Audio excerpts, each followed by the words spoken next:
इस कार्यक्रम के पुण्यार्चक हैं राजवैद स्वर्गीय श्री चंद्र कुमार जैन, राजवैधा स्वर्गीय श्रीमती कुसुम लक्ष्मी जैन की पुण्य स्मृति में पुत्र डॉक्टर पारस कुमार जैन सपरिवार, डॉक्टर शैल कुमार जैन सपरिवार, डॉक्टर अरुण कुमार जैन सपरिवार, डॉक्टर एके जैन, श्रीमती नीलम जैन, पुत्र एवं पुत्रवधू डॉक्टर संकल्प जैन, डॉक्टर सृष्टि जैन सपरिवार, चारबाग, बहन एवं बहनोई श्री शाह कमल इंद्रेश जैन, समधी एवं बेटी दामाद श्री शाह सुमन प्रकाश, श्रीमती मालती जैन, गुना नोएडा, अभिषेक अंचल जैन, नातिन आयशी अमिष्का, समधी श्री शाह लाला वीरसेन जैन, सुशीला देवी जैन, भिंड ग्वालियर, पुत्र एवं पुत्रवधू विनय शशि सरा, बेटी एवं दामाद अभिषेक संश्रिता जैन, नातिन इरिया, समधी श्री शाह प्रदीप जैन, पुष्पा जैन, नवीन आशा जैन, लखनऊ बेंगलोर, बेटी एवं दामाद सृष्टि अनिवार्य जैन, समधी श्री शाह ज्ञानचंद, श्रीमती कुसुम जैन, डॉक्टर संजय अर्चना सिंघई जैन, सपरिवार होशंगाबाद। श्री दिनेश सर्वेश अखिलेश पाटनी कोलकाता, पूरे भारतवर्ष में नौकरी पाने के लिए aumcares@aumcap.com पर CV भेजें। श्रीमती शशि श्री संतोष जैन बेलई वाले कांशल परिवार, त्रिकाल 24 जिन मंदिर रोड, अशोकनगर, मध्य प्रदेश, ज्येष्ठ भ्राता एवं भ्राता वधू श्री आनंद कुमार, श्रीमती गुड़माला जी, ज्येष्ठ भ्राता श्री पवन कुमार जी, भतीजी सूबेदार मोनिका जैन, श्रेष्ठी जैन, पुत्री एवं दामाद श्रीमती ऋचा, श्री अभिषेक दोहित्र अरहम अग्रिम जैन, उपभोक्ता गुना मध्य प्रदेश, पुत्री एवं दामाद श्रीमती दिव्या, श्री सर्वज्ञ जैन, दमोह मध्य प्रदेश।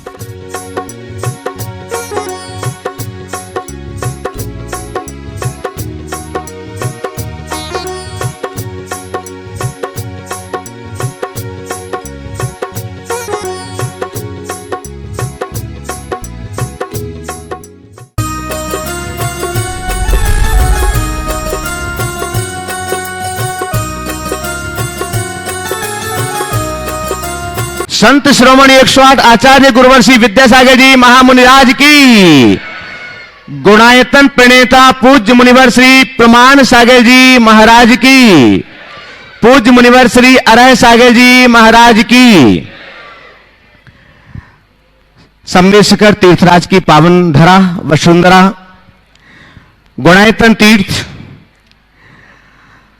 जहां से आप इस वर्ष पर्वराज पर्यूषण के श्रावक संस्कार शिविर के प्रथम दिवस शंका समाधान के इस लोकप्रिय कार्यक्रम को जिनवाणी चैनल और प्रामाणिक ऐप के माध्यम से लाइव देख रहे हैं, सुन रहे हैं।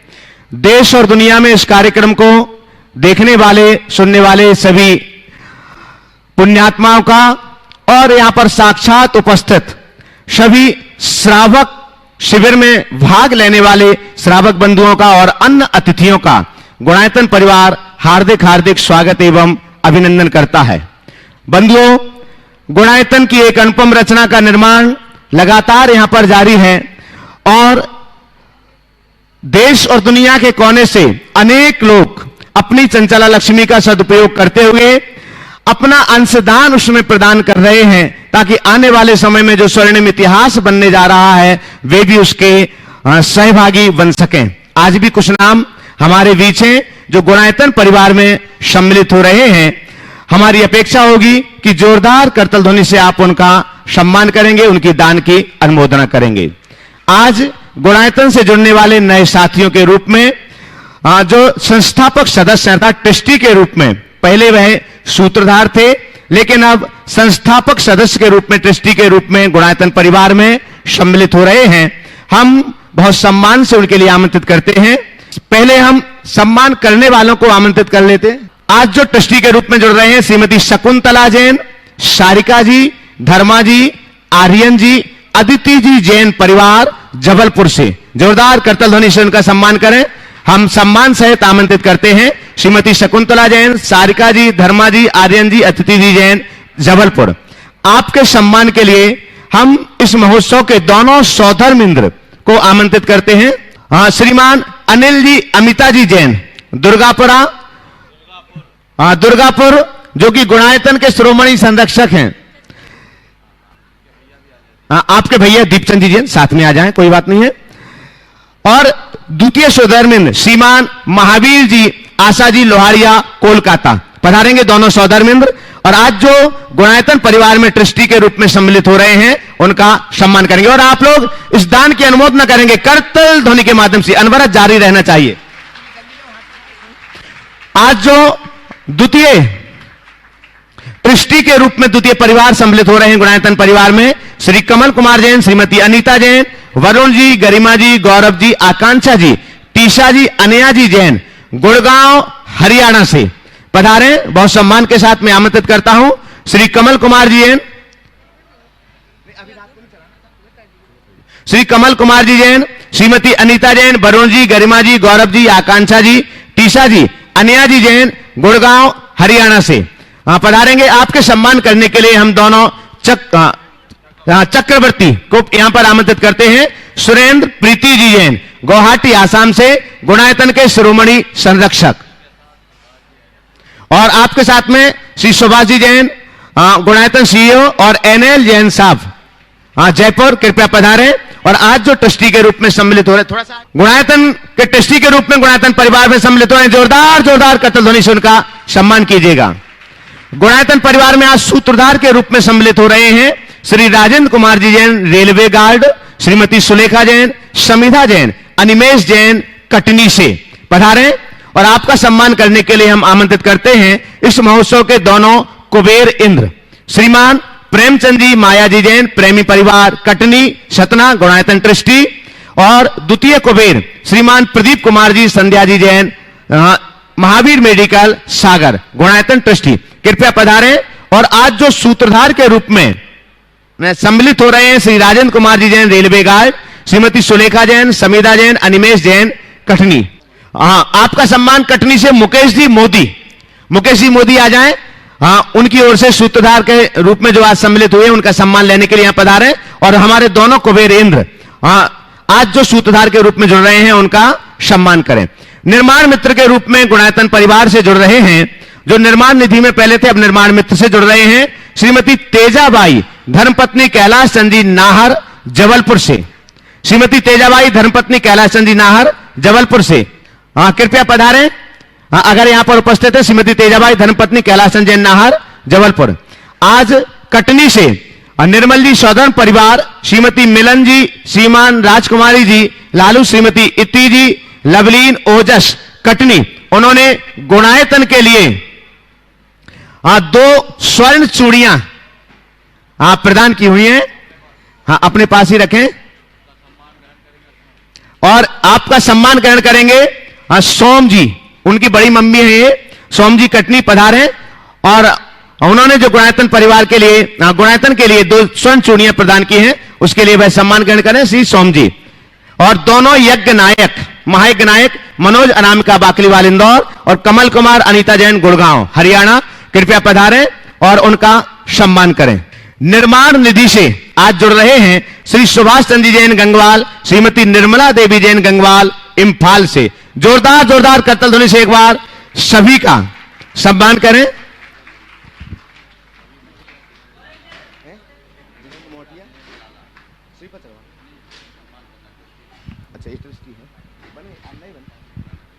हम आमंत्रित कर रहे हैं हमारे बीच जिनेंद्र लाला और रवि जी मोठिया, रतलाम से हमारे बीच हैं, गुणायतन ट्रस्टी, कृपया पधारें। दोनों गुणायतन ट्रस्टी हैं, पधारिएगा। और सम्मान करने के लिए नरेंद्र जी सेठी और डब्बू कासलीवाल पधारिएगा। जिनेंद्र जी, चलिए रवि जी मोठिया और जिनेंद्र जी लाला, दोनों जो गुणायतन ट्रस्टी हैं उनका सम्मान करने के लिए डब्बू जी कासलीवाल और नरेंद्र जी सेठी।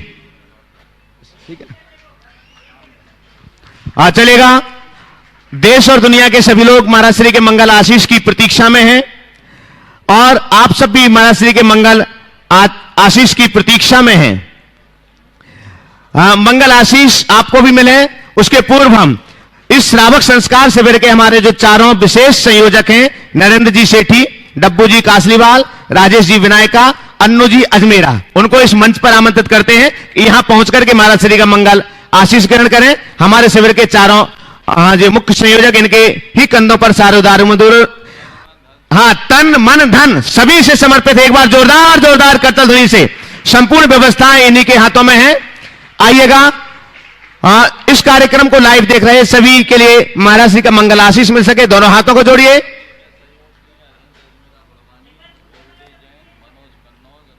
हाँ, और आपके ही सहयोग के लिए अरिहंत अजमेरा बड़वानी से, पीयूष जैन कोपरगांव से, मनोज राही कन्नौज से और गोल्डी जैन रीवा से, चारों कार्यकर्ता और आ जाएं। और मुकेश मोदी। जोरदार करतल ध्वनि से बंधु। ये वो साथी हैं तो सुबह से शाम तक आपकी व्यवस्थाएं बनाते हैं, किसी भी कार्यक्रम में सहभागिता नहीं दे पाते। सरस शराब की कटनी, हाँ, और सुरेंद्र गंगवाल। चलिए पधारे। एक बार जोरदार दोनों हाथों को ऊपर उठा करके इन सभी कार्यकर्ताओं के लिए। इस शिविर के वो स्तंभ हैं जो आपके लिए संपूर्ण सुविधाएं प्रदान कर रहे हैं। सुबह से शाम तक आहार व्यवस्था हो, आवास व्यवस्था हो, चाहे आपकी कोई भी व्यवस्था हो, इन साथियों के ही कंधों पर है। और इसके बाद हम आमंत्रित कर रहे हैं जो प्रतिवर्ष संपूर्ण व्यवस्थाओं को अंजाम देते हैं। पूरी रूपरेखा उनके पास में है, अभी तक के शिविरों की फाइल सब कुछ है। हम सुरेंद्र जी गंगवाल अजमेर से, हाँ, आपकी जोरदार करतल ध्वनि के बीच हम उनको आमंत्रित करते हैं। सुरेंद्र गंगवाल अजमेर से पधारे।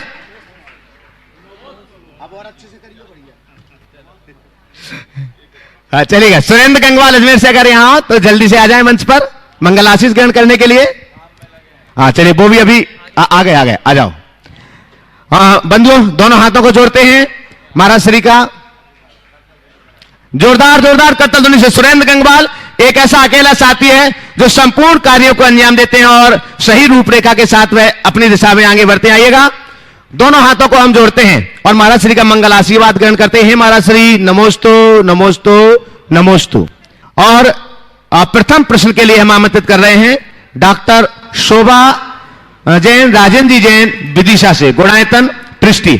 और इसके बाद में तैयार रहेंगे अनिल अमिता जी जैन दुर्गापुर, गुणायतन शिरोमणि संरक्षक और इस महायज्ञ के सौधर्मेंद्र।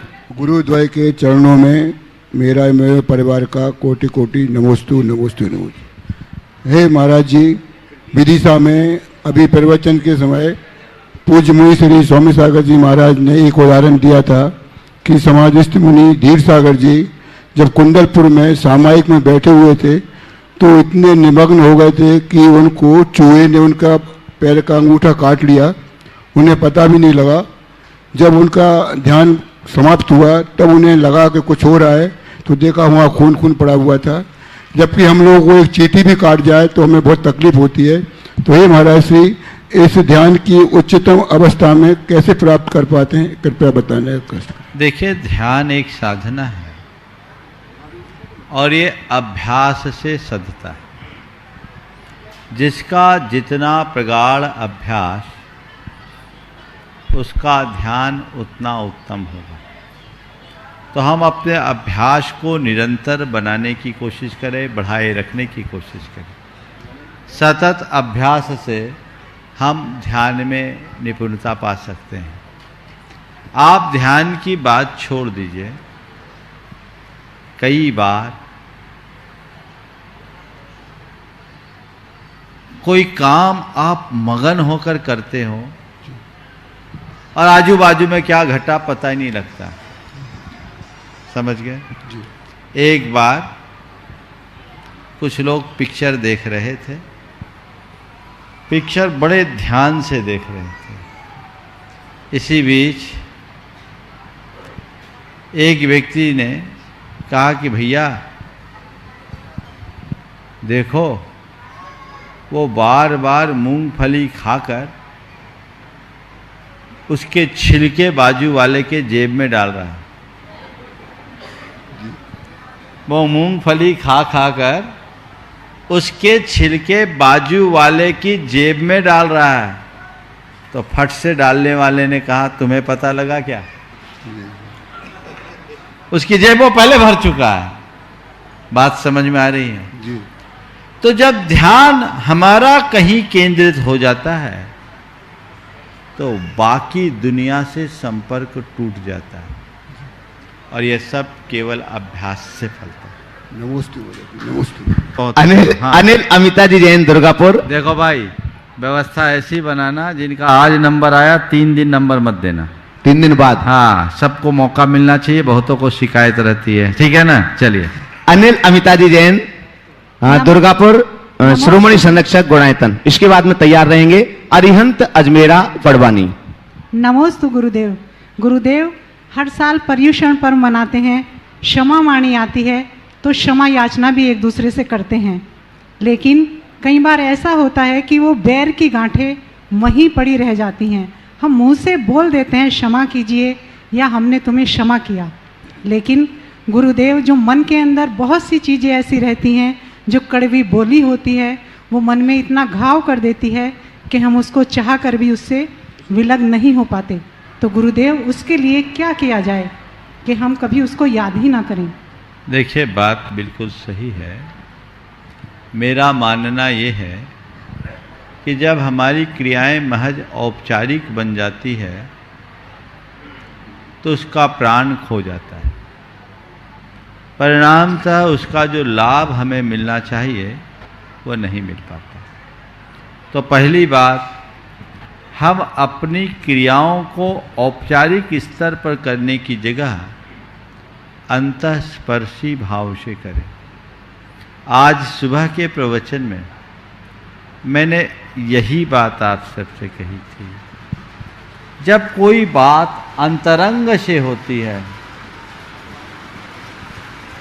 जब कोई बात अंतरंग से होती है तो उसका असर कुछ और होता है, और आधे अधूरे मन से होती है तो उसका प्रभाव कुछ और होता है। हमारे भीतर क्षमा की भावना घटेगी कब? जब हम क्षमा को अपना आदर्श समझेंगे तब। क्षमा भाव को अपना आदर्श समझो, क्षमा में अपना हित समझे और वैर प्रतिशोध में अपना अहित, तो अपने आप क्षमा का भाव उमड़ेगा और वो सब चीजें जाएगी।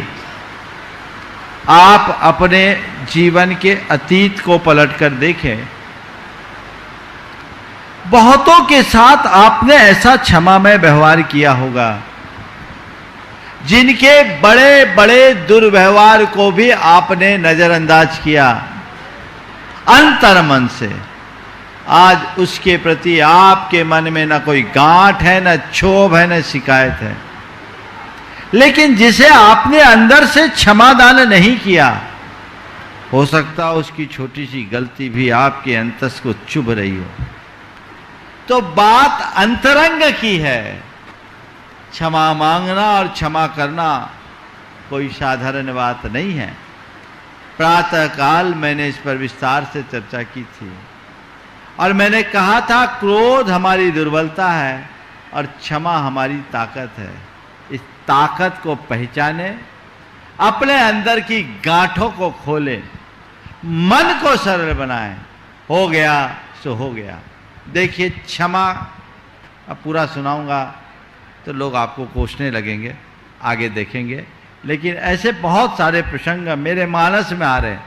अगर बोलूं तो फिर सुबह की भांति प्रवचन हो जाएगा, इसलिए अब प्रवचन को सुबह ही सीमित रखना ठीक है, पर अपने मन को क्षमा भाव से जोड़ना बहुत जरूरी है। नमोस्तु गुरुदेव। अरिहंत जी अजमेरा बड़वानी 52 गजा। आपके बाद तैयार रहेंगे इंजीनियर राजेंद्र जी भवनलाल जी काला जालना महाराष्ट्र। यहाँ पर ही आ जाएं। नमोस्तु महाराज जी, नमोस्तु महाराज जी, नमोस्तु महाराज जी। महाराज जी, मेरा प्रश्न भी क्षमा के ऊपर ही है। आपने उसका आधा उत्तर तो इसी में दे दिया पिछले में। महाराज जी, जैसे कहते हैं क्षमा वीरस्य भूषणम, क्षमा वीरों का आभूषण होता है, पर गुरुवर जैसे आभूषण शरीर के ऊपर से पहनते हैं, वैसे ही हम लोगों को बोलते हैं उत्तम क्षमा, पर मन से उन्हें क्षमा तो नहीं कर पाते हैं। तो गुरुवर ऐसा क्या करें कि क्षमा आत्मा का आभूषण बने, शरीर का नहीं? बहुत अच्छी बात है। क्षमा वीरस्य भूषणम, इस उक्ति को आपने एकदम अलग दिशा में ले जाकर के खड़ा कर दिया। ये बात सही है कि जो ऊपर से पहना जाता है उससे ऊपर से उतारा भी जाता है। लोक के जितने भी आभूषण हैं वे ऊपर से पहने जाते हैं और उतर भी जाते हैं, लेकिन ये वैभव के आभूषण हैं।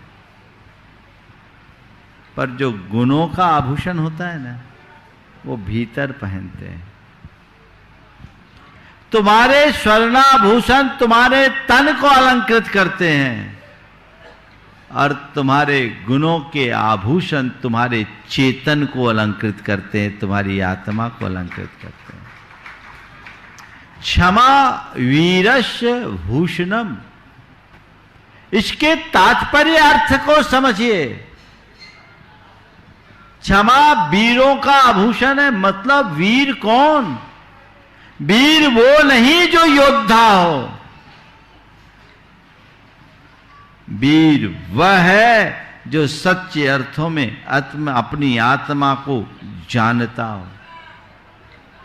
समझ गए? अपने भीतर के वैभव को समझता हो, वो वीर है। तो यथार्थ देखा जाए तो क्षमा अंतर का आभूषण है, और हमने क्षमा को आभूषण तो तन में धारा जाता है। हर आभूषण का एक स्थान है। मुकुट सिर में, कुंडल कान में, नथनी नाक में, कड़े हाथ में, बाजूबंद बाजू में, करधनी कमर में और पायल पांव में, है ना? वो वहीं सोपती। ऊपर नीचे कर दो तो गड़बड़ हो जाएगा। हार गले में। लेकिन क्षमा रूप भूषण कहां डालोगे? क्षमा रूप आभूषण का स्थान कहां है पता है? वो हृदय में है। कहां है?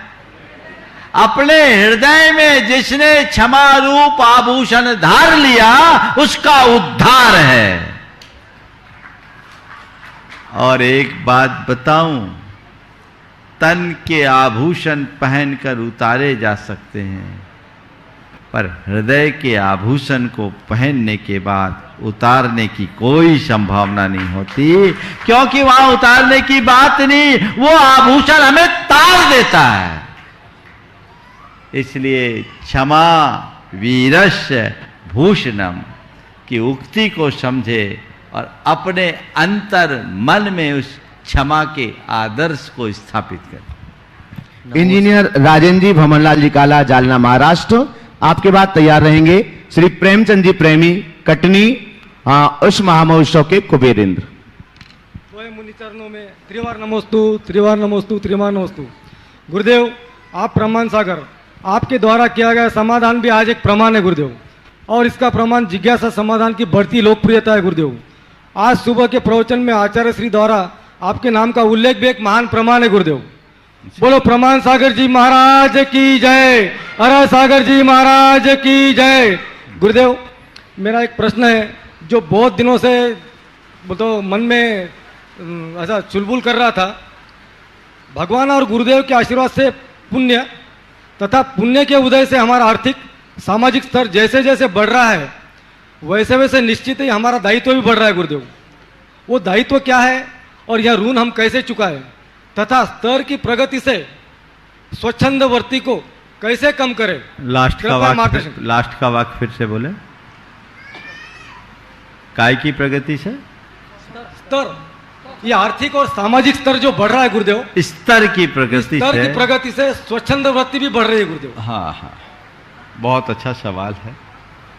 बात बिल्कुल सही है। पुण्य के बढ़ने से हमारी आर्थिक, सामाजिक और भौतिक समृद्धि बढ़ रही है। उसके लिए हमारा दायित्व भी बढ़ रहा है। हम अपने जीवन स्तर के बढ़ने के साथ अपनी स्वच्छंद वृत्ति को कैसे नियंत्रित करें? देखिए, पुण्य का दो काम है, एक भौतिक विकास और दूसरा आध्यात्मिक विकास। विगत दिनों मैंने आचार्य कुंदकुंदिक वांगमय के संदर्भ में दिए गए प्रवचनों में एक सप्ताह बल्कि 9 दिन केवल पुण्य पर चर्चा की है और लगभग 7 दिन पाप पर। आप जरूर सुनेंगे। और वहाँ हमने पुण्य और पाप के विषय में एक नया चिंतन दिया। आपके सवाल के संदर्भ में मैं उसी को संक्षेप में कहूँगा कि पुण्य हमारे भौतिक विकास का कारण भी है तो आध्यात्मिक विकास का भी कारण है। जो पुण्य के बल पर केवल भौतिक या बाहरी समृद्धि को बढ़ाते हैं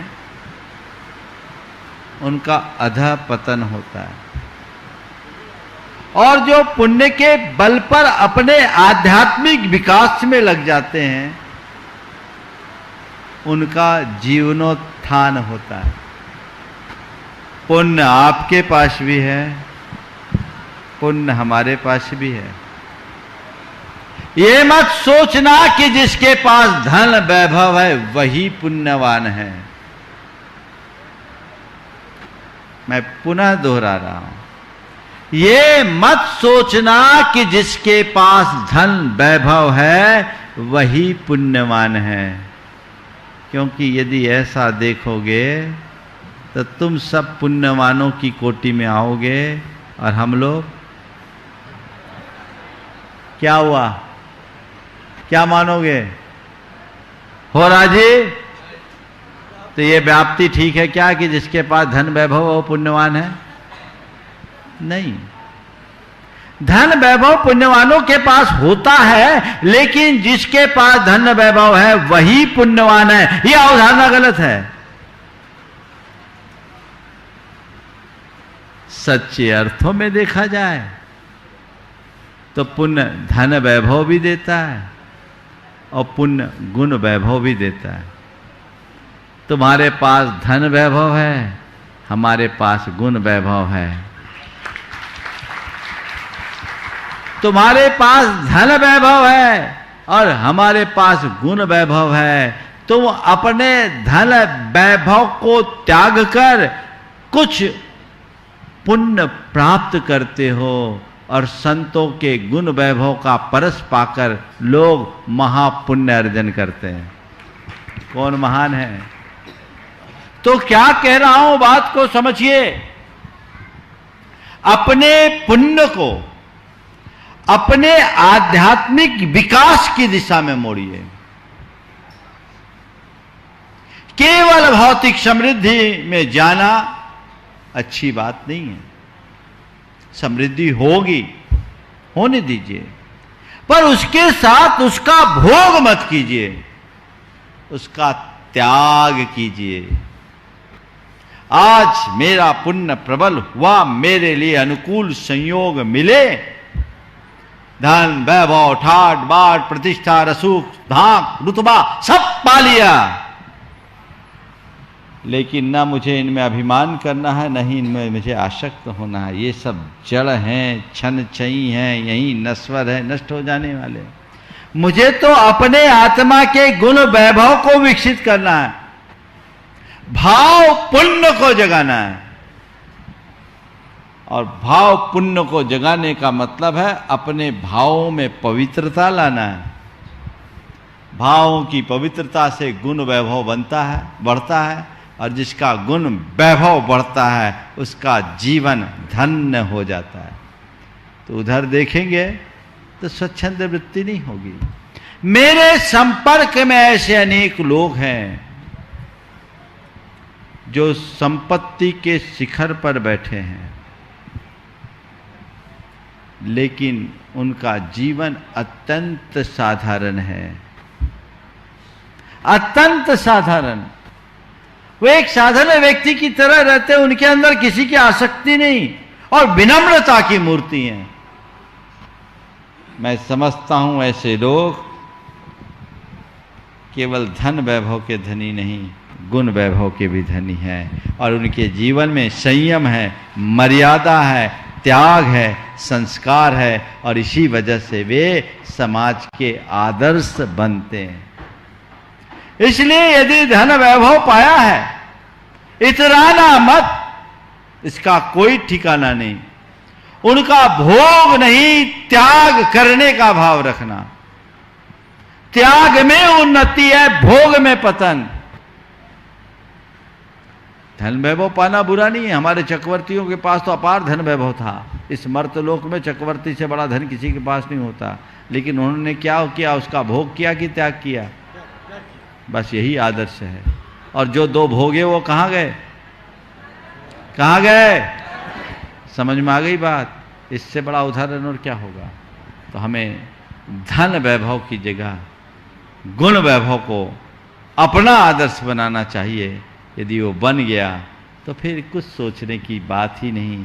हम त्याग तप संयम के रास्ते को अंगीकार करें और धर्म के मर्म को जानकर अपने जीवन को तदनुरूप ढालने के लिए सचेष्ट हों।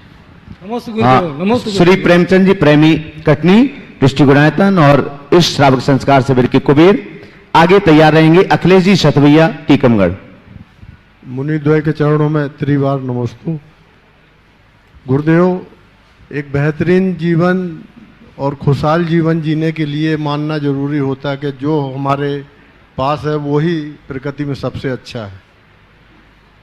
लेकिन गुरुदेव, इस चकाचौंध भरे प्रतिस्पर्धात्मक दौर में ऐसी सोच कैसे विकसित करें? बहुत अच्छी बात। एक बेहतरीन और खुशहाल जीवन जीने के लिए बहुत अच्छी बात है कि मेरे पास जो है वो ठीक है, पर्याप्त है। मैं अक्सर बोलता हूँ प्राप्त को पर्याप्त समझें। पर इस चकाचौंध भरी जिंदगी में जहाँ सब तरफ प्रतिस्पर्धा का दौर है, अपने आप को कैसे स्थिर करें? मैं एक ही बात कहता हूँ, लोक को देखोगे तो केवल भाग दौड़ होगी और अपने आप को देखोगे तो विश्राम पाओगे। तय करो मुझे क्या करना है, भाग दौड़ या विश्राम। दौड़ में उलझेगा जिसकी कोई मंजिल नहीं। हमें उनके पीछे नहीं भागना है, हमें अंदर से जागना है और अपने आप को पहचानना है। आखिर मैं कौन हूं, मेरा क्या है, मेरे लिए जरूरत क्या है। मैं ये नहीं कहता कि आप अर्जित करने का प्रयास न करें, करें जो सहज रूप से हो, पर परेशान बिल्कुल ना हो, तृष्णा और आसक्ति न रखें। ये मत सोचना जिसके पास अपार धन है उसके मन में अपार तृष्णा भी हो सकता है धन सहज संयोग से उसके पास आए हों और उसका मन उसके प्रति अनासक्त हो। और बहुत से ऐसे लोग भी मिलेंगे जिनके पास है कुछ नहीं पर चाह बहुत बड़ी है। मन की चाह को सीमित करें और प्राप्त को पर्याप्त समझने को अपना मूल मंत्र बना करके चलें। हम अपने जीवन को एक नई ऊंचाई देने में समर्थ हैं। अखिलेश जी शतवैया टीकमगढ़ दृष्टि गुणायतन। किसानी क्या है, कुछ बने हैं ना? सानत कुमारिंद्र श्रावक संस्कार से बिरके सानत कुमारिंद्र और आगे तैयार रहेंगे मंजू नरेंद्र सेठी गया। परम पूज्य गुरुदेव के चरणों में तिरबार नमोस्तु नमोस्तु नमोस्तु। गुरुदेव मंडी मामोरा में संदान सागर जी महाराज विराजमान है। दुर्लभ सागर महाराज के संग में उन्होंने आपको बारंबार नमोस्तु बोला है। ओम। गुरुदेव, हमारा अभी भैया जी प्रतिक्रमण करवा रहे थे, उनने एक शब्द कहा, मैं सदाचार, मुझ में सदाचार रहे, सदाचारी सदाचार हूं। ये सदाचार शब्द क्या है, इसका क्या मीनिंग है? सदाचार का आज का मीनिंग बताऊं? वे सदाचार का अर्थ यूं लगाते रहें, वे सदाचार का अर्थ यूं लगाते रहें, सदा एक के चार बनाते रहें। नहीं महाराज जी, जो प्रतिक्रमण आज के सुनो तो, आज के दौर में लोगों ने सदाचार का स्वरूप ऐसा बना दिया। सदाचार क्या? सत आचार का नाम सदाचार है। सत सम्यक आचार, संयत आचार, जिस आचरण में संयम की खलक हो वो सदाचार है, जिसमें सात्विकता है वो सदाचार है, जिसमें सरलता है वो सदाचार है, और जिसमें संतोष है वह सदाचार है। आजकल लोगों ने कदाचार को ही सदाचार बना दिया। नमोस्तु नमोस्तु। मंजू नरेंद्र सेठी गया और आपके बाद तैयार रहेंगे प्रदीप जी जैन, महावीर एजेंसी सागर, इस श्रावक संस्कार शिविर के कुबेर। दोनों गुरुवर को नमोस्तु नमोस्तु नमोस्तु। गुरुदेव, आज आपने सुबह प्रवचन में कहा था कि आज क्षमा का दिन है, हमें कोई कसाई नहीं बढ़ानी चाहिए। पर गुरुदेव, अगर कोई जान के हर बार वही गलती करने की आदत बना ली हो तो क्या उसे भी क्षमा करना चाहिए? एक बात बताओ, कोई जो पागल होता है, गाली गलौज करता है, दुर्व्यवहार करता है, उसको क्या करते हो? बोलो बोलो तो माइक पे। क्षमा क्या करते हैं? हम उससे प्रभावित ही नहीं होते, उसको इग्नोर करते हैं। क्यों? पागल है इसलिए। क्या? पागल था इसलिए। पागल है तो जो बार बार गलती कर रहा है वो समझदार है क्या? नहीं। बोलो ना। हाँ, नहीं है। समझ में आ गई बात? हाँ। जो समझदार नहीं हो क्या है? अब पागल से जी लगाना पागलपन। तो वो पागल है, तुम क्यों पागल हो रहे हो जान दो उसको, उसका अपना काम करने दो, तुम अपना काम करो, मामला ठीक। चलिए। नमस्कार। प्रदीप जैन, महावीर जैन एजेंसी सागर, इस श्रावक संस्कार शिविर की कुबेर। और आगे तैयार रहेंगे सुरेंद्र प्रीति जैन, गुवाहाटी आसाम, श्रावक संस्कार शिविर के चक्रवर्ती और शिरोमणि संरक्षक। नमोस्तु गुरुदेव, नमोस्तु गुरुदेव, नमोस्तु महाराज जी। प्रश्न आज के ही क्षमा पे से ही है, वैसे आपने अभी तक और बोल दिया है, लेकिन जो आपने आज प्रसंग छेड़ा हुआ था दो परिवार के बीच में, समधियों के बीच में, ऐसे ही कुछ प्रसंग अगर हमारे साथ हो तो हम उसको कैसे क्षमा करें? क्योंकि जब आपने आंखें बंद हमारी कराई थी तब उनका पूरा प्रकरण हमारे सामने आ गया था और मैंने संकल्प ले लिया था कि नहीं, क्षमा करना है कैसे भी। अगर मान लो सामने वाला क्षमा नहीं करता तो उसके लिए हम क्या करें? हमने सोच लिया है कि यहां से जाने के बाद सबसे पहला काम वो ही करेंगे। जाने के बाद नहीं, हमने कर दिया। सवेरे आप क्षमा कर चुके हमने महाराज। हाँ, तो मामला तो क्लियर है। मैंने अपना अकाउंट क्लोज कर दिया। अब सामने वाला सेटल करे ना करे, पर मेरे मन में उसके प्रति अब कोई गांठ नहीं होनी चाहिए। ठीक है? ठीक। अब रहा सवाल यहां से जाकर सामने वाले से प्रत्यक्ष मिले। नहीं, आपने तो महाराज जी मतलब वो किया था। बता रहा हूं ना, पर हम क्या करेंगे? बता रहा हूं। सुनो भाई, आपने केस सामने रख दिया, आप ट्रीटमेंट के लिए टाइम तो दोगे? ट्रीटमेंट चाहिए कि नहीं चाहिए? जी। आपने अपने तत्काल में तो उसको मन से हटा दिया, पर मैं मानता हूं इतनी जल्दी मन के संस्कार नहीं जाते, वो अंदर से उद्वेलित करते हैं, परेशान करते हैं। तो ये संस्कार हमें दोबारा परेशान न करे, उसके लिए आपको पहला काम है, यदि उससे कोई कम्युनिकेशन हो तो अभी इस कार्यक्रम के बाद एक फोन लगाना। हो सकता है वो सुन भी रहा हो, हाँ, हो सकता है, कोई असंभव नहीं है। उसको फोन लगाना, बोला भाई आज मेरा मन बड़ा उद्वेलित है, गुरुदेव ने मुझे आज हिला दिया। मैं किसी भी जीव से, किसी भी प्राणी से किसी भी प्रकार का वैर नहीं रखना चाहता। हमारे आपके विचारों में भिन्नता रही, हो सकता है मेरे किसी व्यवहार से आपको तकलीफ हुई हो और आपके किसी व्यवहार के प्रति मेरी असहमति से मेरे मन में खिन्नता रही हो, लेकिन मैंने आज अपने मन की खिन्नता को ख़त्म कर दिया है। आपसे निवेदन है कि आप भी इसे ख़त्म करें और मैं आपसे हृदय से क्षमा मांगता हूँ, आप भी मुझे क्षमा करें। हो सकता है सामने वाले का भी हृदय बदला हो और वो भी कहे हाँ भैया ठीक है, कोई मतलब नहीं है, आपस में लड़ाई झगड़ा करके रहने से हम लोगों ने लड़ के तो खूब जिया, अब कम से कम मिलकर जीने का आनंद ले। एक प्रतिक्रिया ये हो सकती है, अगर ऐसी हो गई तो समझ लेना आपका शिविर सार्थक हो गया। लेकिन बाई चांस यदि उसकी प्रतिक्रिया उल्टी हो, ये नौटंकी मत करो, ये नाटक करने की क्या जरूरत है, हो सकता है होगा, ऐसी बातें आपको सुनने को मिलेगी। हो सकता आपके ऊपर कोई उल्टे सीधे आरोप भी कर दे।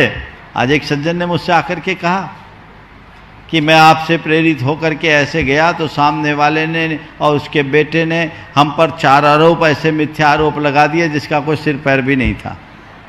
मन में आता है तो गलेंगे। फिर भी हमें चाहिए कि हम अपना मानसिक संतुलन बनाए रखें, संयम बनाए रखें और अपनी सकारात्मकता को बनाए रखें। मन में खिन्नता नहीं लाए कि ये तो हमको रिस्पांस नहीं दे रहा है। ये समझ ले कि बीमारी पुरानी है, एक डोज में नहीं जाएगी, इसके लिए भी और डोजेज चाहिए। ठीक है, फिर प्रयास करेंगे, फिर प्रयास करेंगे, फिर प्रयास करेंगे। और जो मैंने उदाहरण आपको सुबह दिया था तस्वीर रखकर क्षमा मांगने की, वो प्रयोग करके तो देखो, प्रयोग करो, हो सकता अगला उदाहरण प्रदीप का हो जाए। और ऐसे एक नहीं कई प्रदीप यहां बैठे हैं, सब इन परिस्थितियों से जूझ रहे हैं, इनको भोग रहे हैं। सब अपनों के ही बीच में ज्यादा खिंचाता नहीं है, किसी का भाई के साथ, किसी का बहन के साथ, किसी का पति, आपस के लोगों के साथ। उसको खत्म करना चाहते हो कि नहीं, सवाल तो ये है। अगर खत्म करना चाहते हो तो ठान लो कि अब मुझे खत्म करना ही है, तब होगा। बजाओ जोर से, ऐसे धीमे धीमे क्या है ना, मन में ठानना पड़ेगा ये बीमारी मुझे से खत्म करना है, और खत्म करके ही दम लेना है। हो जाए भैया, हमने तो कर ली, वे नहीं सुने तो हम क्या करें। इससे काम नहीं चलेगा, ये खतरनाक स्थिति है। इसके लिए हमें बहुत दृढ़ता लानी होगी, तभी कर पाएंगे। नमोस्तु भगवान। सुरेंद्र प्रीति एंड गुवाहाटी आसाम, इस श्रावक संस्कार शिविर के चक्रवर्ती और गुणायतन के शिरोमणि संरक्षक। आगे तैयार रहेंगे संतोष जैन रूमाल वाले, नागपुर। नमोस्तु गुरुवर, मेरे पूरे परिवार की तरफ से नमोस्तु। गुरुवर, आपने अभी अभी जो शंका समाधान के वक्त कहा कि जो प्राप्त है वो पर्याप्त है, मैंने शायद सैकड़ों जनों को ये आपकी ये लाइन अपने बताई है। और एक कि धर्म हमारे संकट टालते नहीं, बट हमें संकटों के समय संभालते हैं, ये दो लाइन। और अभी अभी आपने जो कहा कि एक्सपेरिमेंट, मैंने खुद ने एक्सपीरियंस किया है कि किसी से मैं खुद क्षमा मांगने आपके प्रवचनों से ही प्रेरित होके गया था, तो पहली बार में रेस्पॉन्स नहीं मिला, लेकिन मैंने अपना एटीट्यूड पॉजिटिव रखा और अंत में सब कुछ 100% नॉर्मल हो गया उनके साथ। ये मेरा अपना एक्सपीरियंस है और बहुत हाल फिलहाल का ही एक्सपीरियंस है। प्रीति। गुरुदेव के चरणों में त्रिबार नमोस्तु नमोस्तु नमोस्तु। गुरुदेव, स्वाभिमान और अभिमान दोनों में क्या फर्क है, और हमें कहाँ स्वाभिमान रखनी चाहिए और कहाँ अभिमान नहीं करनी चाहिए? कृपया शंका का समाधान करें। देखिए, स्वाभिमान और अभिमान, प्रायः लोग अभिमान को ही स्वाभिमान समझने का भ्रम पाल लेते हैं। स्वाभिमान क्या है, अभिमान क्या है, इसको और समझने के लिए हमें 4 शब्दों को समझना है। स्वाभिमान, अभिमान, मान और मद। इसे पलटता हूँ, स्वाभिमान, मान, अभिमान और मद। अपनी गरिमा को बनाए रखना स्वाभिमान है, गरिमा को खंडित ना होने देना। आज मैं यहाँ बैठा हूँ, ऊपर आप लोगों ने बिठाया, मैं बैठा हूँ। जब 2007 में जब मैं मध्यलोक में था, उत्तम मार्ग और धर्म का सवाल दिन था, शाम को एक पर्ची आ गई। शंका समाधान तो होता था उस समय, पर्चियों से होता था, लाइव नहीं चलता था। एक भाई ने पर्ची भेजी, उसमें लिखा, महाराज आप कहते हो सबको समान मानो, अपने आप को बड़ा नहीं मानो, तो आप चौकी पर क्यों बैठते हो? हम लोगों को जमीन पर क्यों बिठाया जाता है? क्या आप अपने आप को बड़ा नहीं मानते? आप चौकी पर क्यों बैठते हो, हम लोग जमीन पर क्यों बैठे हैं? हमने कहा बात केवल इतनी है, हम चौकी पर बैठे हैं क्योंकि हम चौकीदार हैं, और तुम लोग जमीन पर बैठे हो क्योंकि जमींदार हो। जो जमीन पर बैठे हो जमींदार, और चौकी पर बैठे हो चौकीदार। फिर मैंने एक बात कहा कि मैं ऊंचे आसन पर बैठा नहीं हूं, आपने मुझे ऊंचे आसन पर बैठाया है। बैठाया है कि नहीं? और मेरी भावना अगर सोचो तो मैं तो चाहता हूं आप भी ऊंचे आसन पर बैठ जाओ। तैयार हो?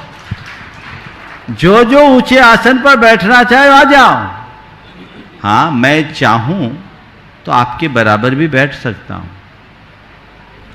आपके बराबर बैठने से मेरा नहीं आपका नुकसान है, क्योंकि आपके हृदय में जो गुरु पद का बहुमान है वो कम हो जाएगा, तो उससे गुरु संस्था की गरिमा खंडित होगी। तो मेरा स्वाभिमान कहता है कि अपना बर्तन ऐसा करो कि तुम्हारी गरिमा बनी रहे। समझ में आई बात?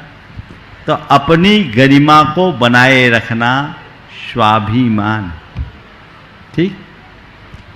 अपनी योग्यता के अनुरूप सम्मान की चाह रखना मान है। जितनी मेरी योग्यता उतना सम्मान मुझे मिलना चाहिए, ये मान है। स्वाभिमान में सम्मान की चाह नहीं, अपमान न हो यह सावधानी है। पर मान में सम्मान की किंचित चाह है। और तीसरा है अभिमान, जो मान का बड़ा भाई, अपनी योग्यता से अधिक सम्मान की चाह। बहुत सारे लोग होते हैं, योग्यता से अधिक सम्मान की चाह। और इसका सबसे बड़ा भाई है मद। मद यानी नशा। जैसे नशे की हालत में रहने वाले व्यक्ति को अपने अलावा और कुछ सूझता नहीं, इसी तरह अपने अभिमान में ऐसा मत्त हो जाना कि अपने अलावा और किसी को कुछ गिनना ही नहीं, यह है मद, जो मान का सबसे विकृत और खतरनाक रूप है। समझ गए? तो ये चारों में अंतर है और ये जीवन में बहुत बड़ा बदलाव लाकर घटित करता है। संतोष जैन रूमाल वाले नागपुर आगे तैयार रहेंगे। दीपेंद्र जैन सतना। नमोस्तु महाराज जी। महाराज जी, दर्शन विशुद्धि भावना का होना और सम्यक दर्शन का होना। नमोस्तु महाराज जी। महाराज जी, दर्शन विशुद्धि भावना का होना एवं सम्यक दर्शन का होना, दोनों बात में क्या फर्क है? हाँ महाराज। देखिए, दर्शन विशुद्धि और सम्यक दर्शन में बड़ा अंतर है। सम्यक दर्शन और शुद्ध सम्यक दर्शन, निर्मल सम्यक दर्शन किसी को भी हो सकता है। शास्त्र की भाषा में कहें तो छायिक सम्यक दृष्टि, सबका सम्यक दर्शन निर्मल है। उपशम सम्यक दृष्टि भी जितनी देर के लिए सम्यक दृष्टि, उसका सम्यक दर्शन निर्मल है, उसमें कोई मल नहीं। लेकिन दर्शन विशुद्धि नहीं। दर्शन विशुद्धि बहुत ऊंची चीज है। दर्शन विशुद्धि का मतलब है विश्व कल्याण की भावना से अनुप्राणित निर्मल सम्यक दर्शन।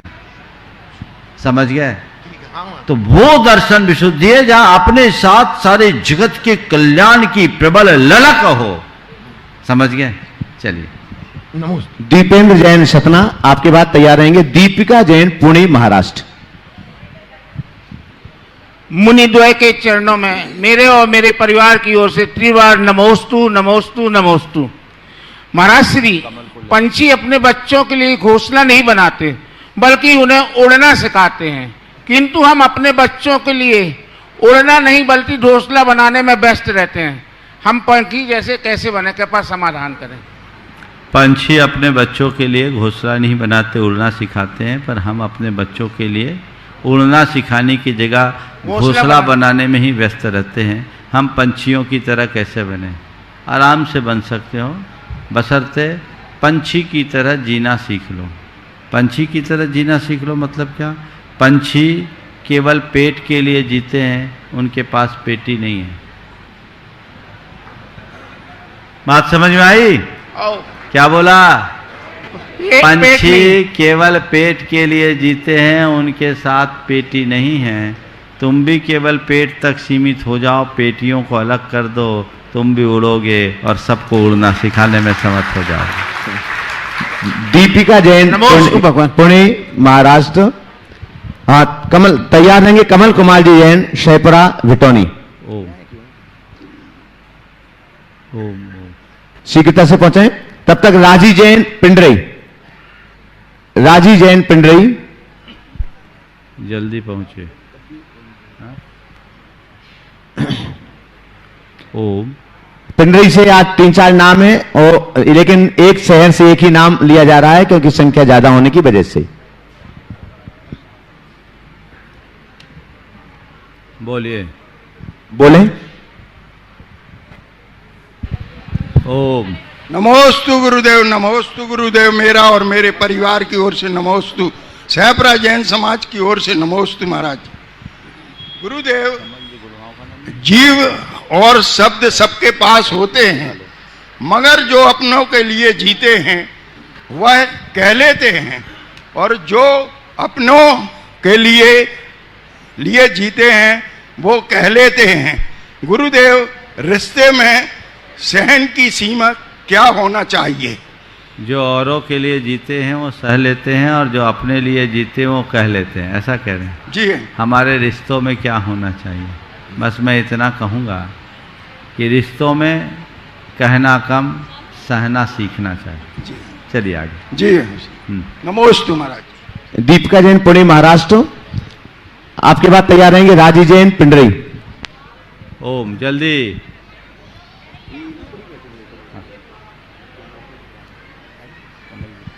तीनों लोकों के जीवों के ओर से मुनिद्वय के चरणों में अनंत बार नमोस्तु नमोस्तु नमोस्तु।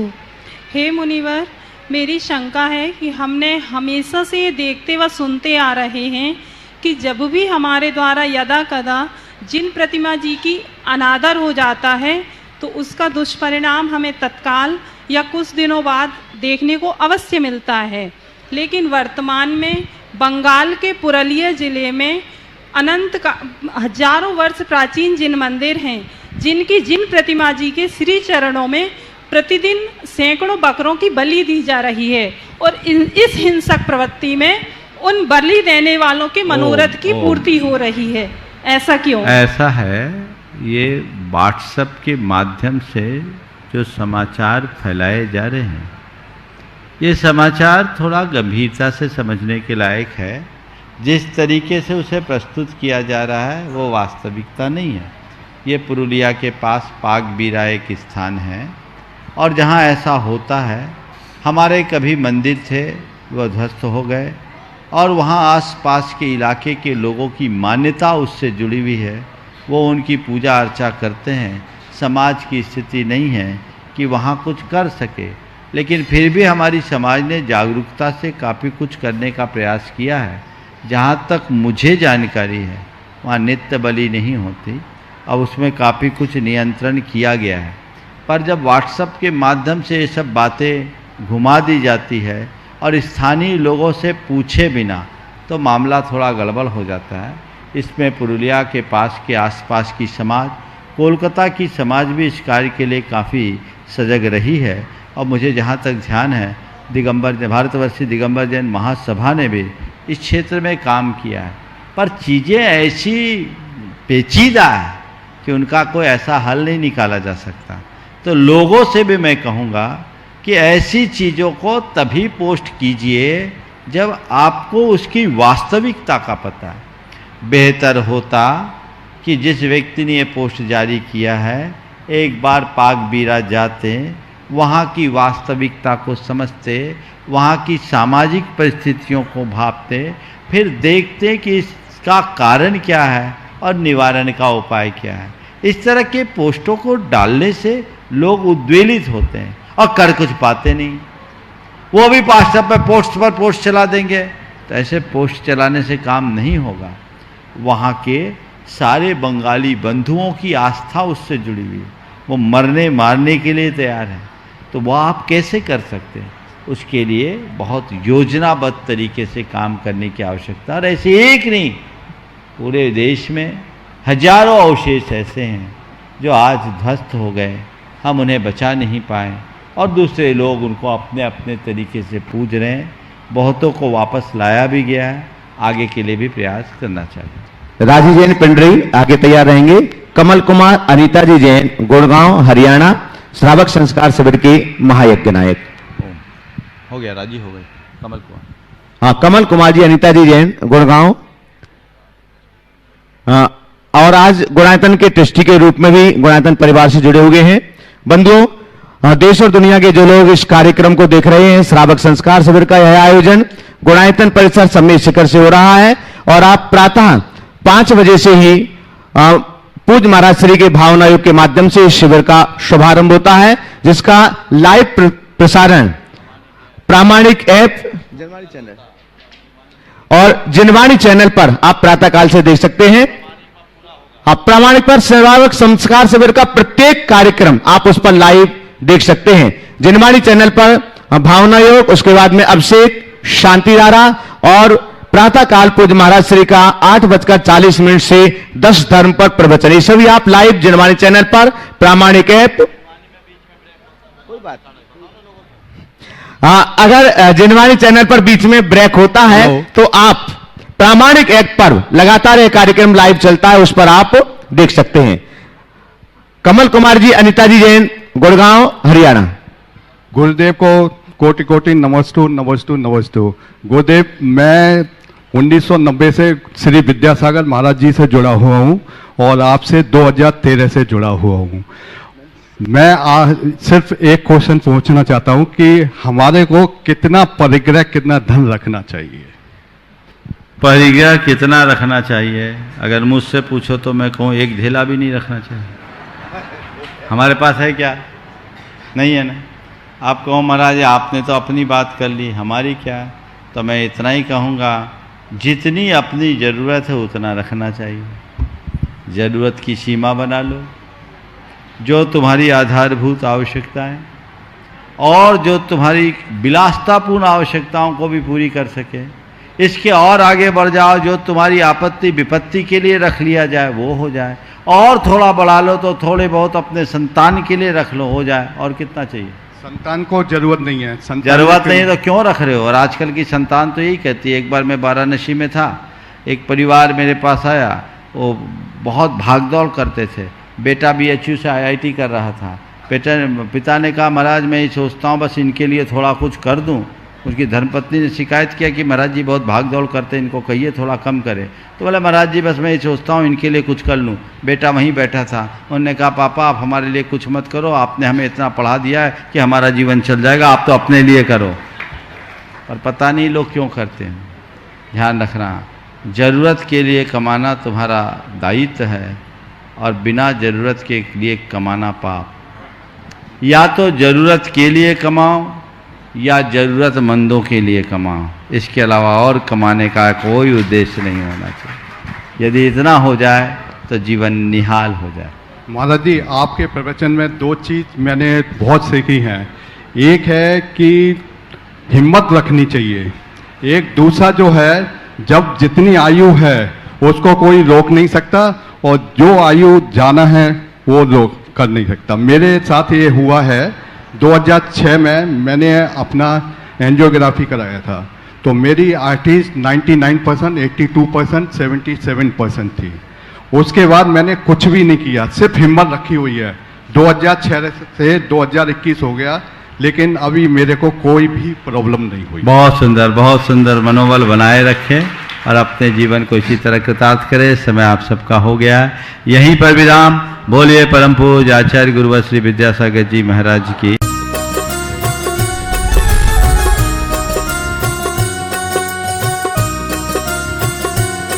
इस इस कार्यक्रम के पुण्यार्चक थे राजवैद स्वर्गीय श्री चंद्र कुमार जैन, राजवैधा स्वर्गीय श्रीमती कुसुम लक्ष्मी जैन की पुण्य स्मृति में पुत्र डॉक्टर पारस कुमार जैन सपरिवार, डॉक्टर शैल कुमार जैन सपरिवार, डॉक्टर अरुण कुमार जैन सपरिवार, डॉक्टर एके जैन, श्रीमती नीलम जैन, पुत्र एवं पुत्रवधू डॉक्टर संकल्प जैन, डॉक्टर सृष्टि जैन सपरिवार, चारबाग, बहन एवं बहनोई श्री शाह कमल इंद्रेश जैन, समधी एवं बेटी दामाद श्री शाह सुमन प्रकाश, श्रीमती मालती जैन गुना नोएडा, अभिषेक अंचल जैन, नातिन आयशी अमिष्का, समधी श्री शाह लाला वीरसेन जैन, सुशीला देवी जैन भिंड ग्वालियर, पुत्र एवं पुत्रवधू विनय शशि सरा, बेटी एवं दामाद अभिषेक संश्रिता जैन, नातिन इरिया, समधी श्री शाह प्रदीप जैन पुष्पा जैन, नवीन आशा जैन लखनऊ बेंगलोर, बेटी एवं दामाद सृष्टि अनिवार्य जैन, समधी श्री शाह ज्ञानचंद श्रीमती कुसुम जैन, डॉक्टर संजय अर्चना सिंघई जैन सपरिवार होशंगाबाद। श्री दिनेश सर्वेश अखिलेश पाटनी कोलकाता पूरे भारतवर्ष में नौकरी पाने के लिए AUMcares@aumcap.com पर CV भेजें। श्रीमती शशि श्री संतोष जैन बेलई वाले कांशल परिवार, त्रिकाल 24 जिन मंदिर रोड, अशोकनगर मध्य प्रदेश, ज्येष्ठ भ्राता एवं भ्राता वधू श्री आनंद कुमार श्रीमती गुड़माला जी, ज्येष्ठ भ्राता श्री पवन कुमार जी, भतीजी सूबेदार मोनिका जैन श्रेष्ठी जैन, पुत्री एवं दामाद श्रीमती ऋचा श्री अभिषेक दोहित्र अरहम अग्रिम जैन, उपभोक्ता गुना मध्य प्रदेश, पुत्री एवं दामाद श्रीमती दिव्या श्री सर्वज्ञ जैन दमोह मध्य प्रदेश।